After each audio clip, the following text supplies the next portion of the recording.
नमस्कार मित्रों, मैं डॉक्टर IP सिंह।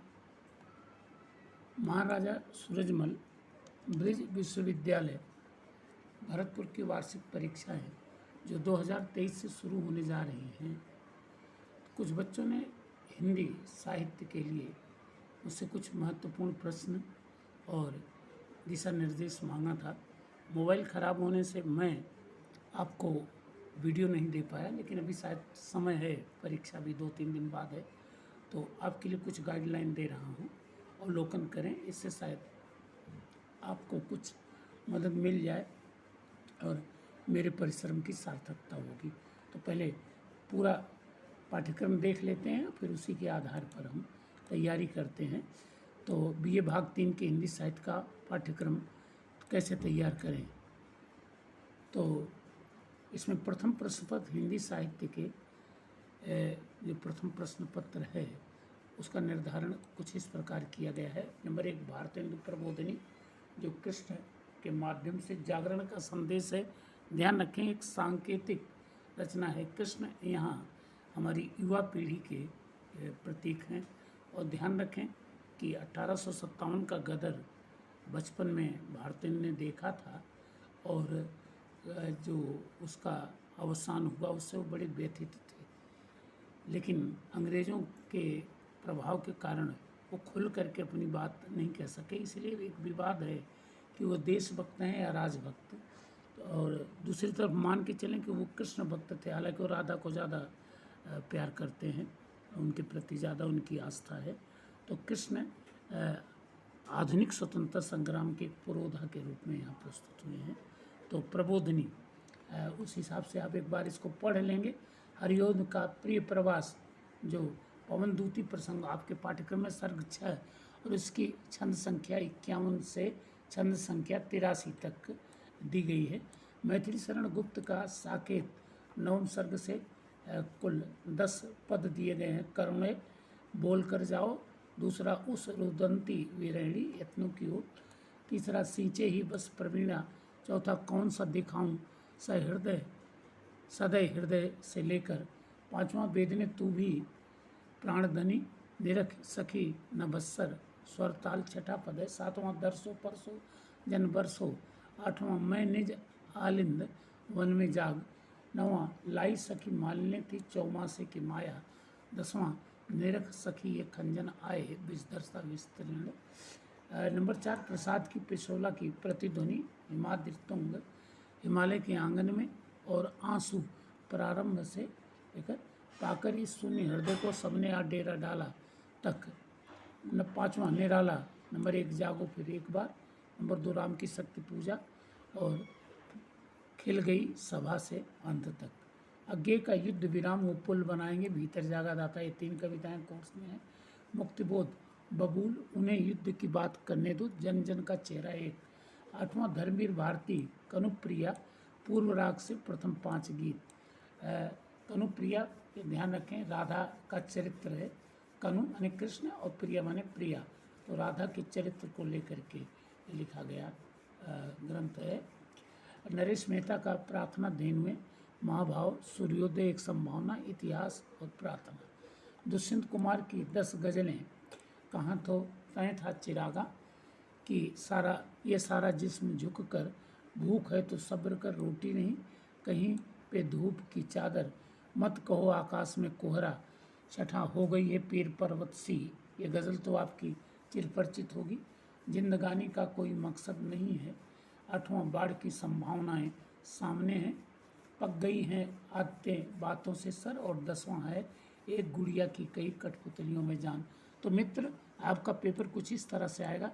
पहले 4 व्याख्याएं आएंगी, क ख ग घ, और एक कवि से एक ही व्याख्या आएगी, तो 8 व्याख्या आएगी। क ख ग घ 4 करनी होगी, लेकिन इसमें चॉइस मत लें।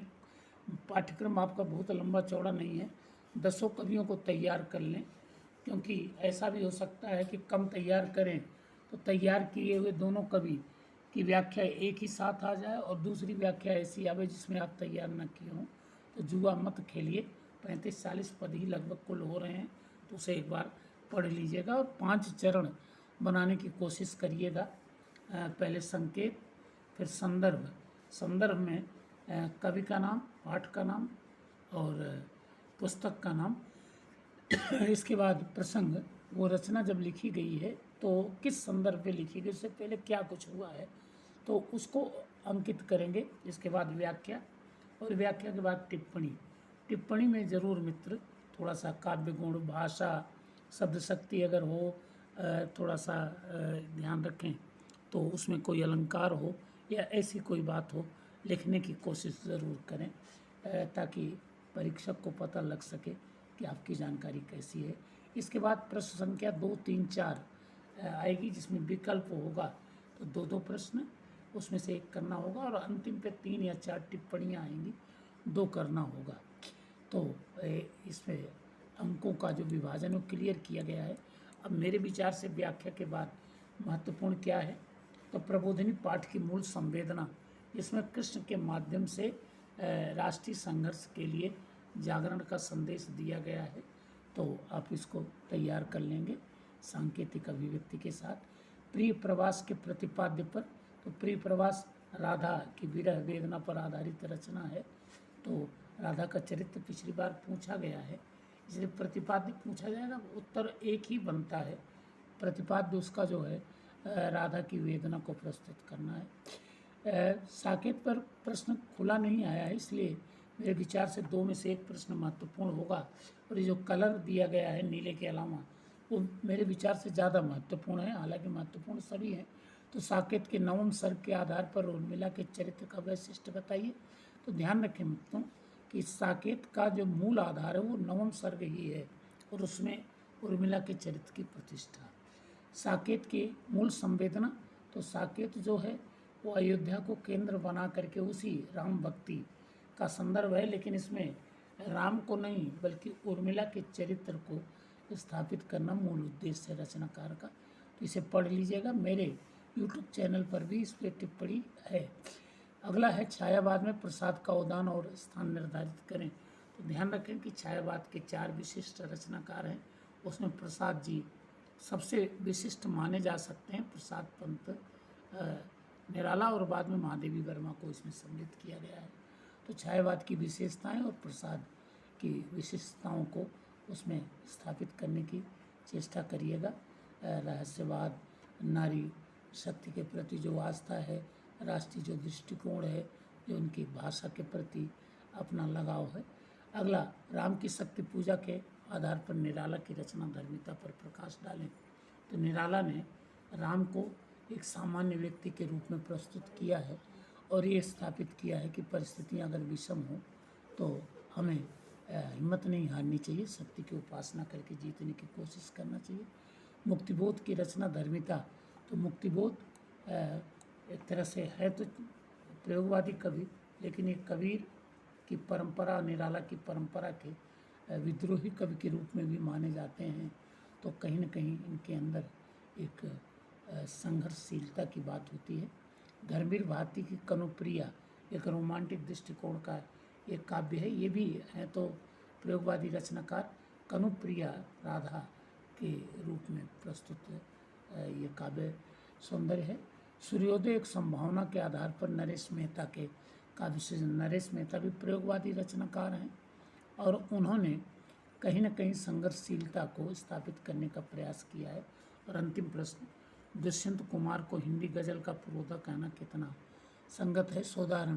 तो ध्यान रखें, गज़ल तो अरबी फारसी की विधा है, अपना काव्य शैली है, लेकिन हिंदी में इसे स्थापित किया गया। ये वास्तव में रोमांटिक दृष्टिकोण की शैली है जो अरबी फारसी के रचनाकार प्रस्तुत करते हैं। दुष्यंत कुमार ने साए में धूप लिख करके अपने गज़लों का जो संग्रह दिया, उसमें हिंदी गज़ल को एक स्वतंत्र विधा के रूप में स्थापित किया। तो आशा है कि 11 क्वेश्चन आपकी परीक्षा में आपका सहयोग करेंगे। अच्छा लगे तो लाइक करें, सब्सक्राइब करें, और टिप्पणी में कोई और बात है तो मुझसे संपर्क करें। थैंक यू, धन्यवाद।